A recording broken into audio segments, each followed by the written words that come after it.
தளபதி சொந்தங்கள் எல்லாருக்கும் வணக்கம்.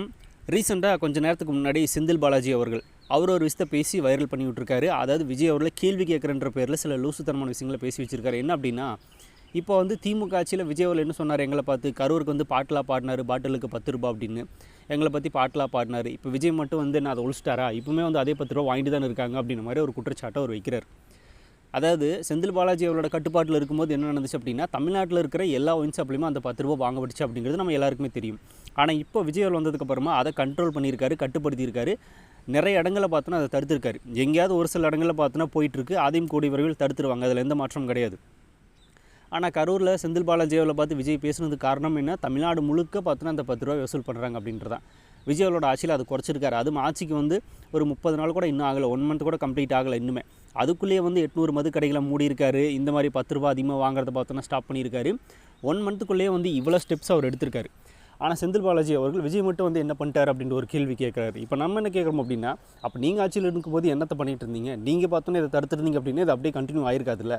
இதை ஸ்டார்ட் பண்ணி விட்டது யார் அப்படின்னா நீங்கள் தான். அந்த 10 ரூபா கமிஷன் அப்படிங்கிறத பார்த்தோன்னா அவங்களுக்கு ஏற்படுத்தினது யார் அப்படின்னா இந்த திமுக ஆட்சி அப்படிங்கிறது தெரியும். அந்த 10 ரூபா வாங்கின ஆட்களெல்லாம் என்ன பண்ணுவாங்க, இப்போ நம்மளுக்கு 10 ரூபா கிடைக்காது அப்படின்ற ஒரு ஆதங்கத்தில் சில இடங்களில் அதையும் மீறி பண்ணிகிட்டு இருக்காங்க.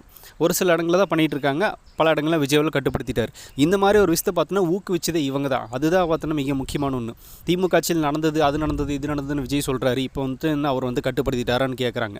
நீங்கள் விதையை போட்டு விட்டீங்க, எல்லாருமே அந்த ஆட்சியில் தான் சுற்றி திரிகிறாங்க. அதை உடனே கண்ட்ரோல் பண்ண முடியாது, ஆட்சிக்கு 30 நாள். ஆனால் முடிஞ்ச அளவுக்கு அவர் கண்ட்ரோல் பண்ணிட்டு தான் இருக்கார். இதுவே புரியல இவங்களுக்கு. இவங்களுடைய நோக்கம் எப்பவுமே எதிர்கட்சியாக செயல்படுறதெல்லாம் கிடையாது, எதிரி கட்சியாக செயல்படுறதா. இவங்க விஜயாவில் எதிரியாக தான் பார்க்குறாங்க. அதுக்குள்ளே பார்த்தோன்னா நாங்கள் ஒரு நல்ல எதிர்கட்சியாக செயல்படும் அப்படின்னு டைலாக் மட்டும் பேசிக்கிறது. இவங்க ஏற்படுத்தி கொடுத்துருவாங்களாமா, அதை விஜய் மாற்றணுமா. 20 நாள் மாற்றலை அப்படின்னா ஏன் மாற்றலை, உங்கள் ஆட்சியில் மட்டும் என்ன நடக்குது அப்படின்னு கேள்வியில் கேட்குறாங்க. இதுதான் திமுகவோட கொத்தடிமைத்தனம் அப்படின்னு நம்ம சொல்கிறது. சரி, இது தொடர்ந்து பேசிகிட்டே இருங்க. விஜய் சொல்கிற மாதிரி அதை உடைக்கிறதுனா எங்களுக்கு பெரிய விஷயமா என்ன, நம்ம பசங்க போட்டு உடச்சிடுறாங்க. யார் மூலமாக ஸ்டார்ட் ஆச்சு, எப்படி போயிட்டுருக்கு அப்படிங்கிறதுல மக்களுக்கு தெரியும். நீங்கள் இன்னுமே பார்த்தோன்னா இந்த மாதிரியான விஷயங்களை பேசி விஜய் கவப்பேர் ஏற்படுத்தணும்னு நினைக்காதீங்க. அது பயங்கர சிரிப்பாக இருக்குது அப்படின்னு தான் நமக்கு சொல்லக்கூடியது. தளபதியை பார்த்தார் அப்படின்னா மறுபடியும் இதே பாட்டு பாடுவார்.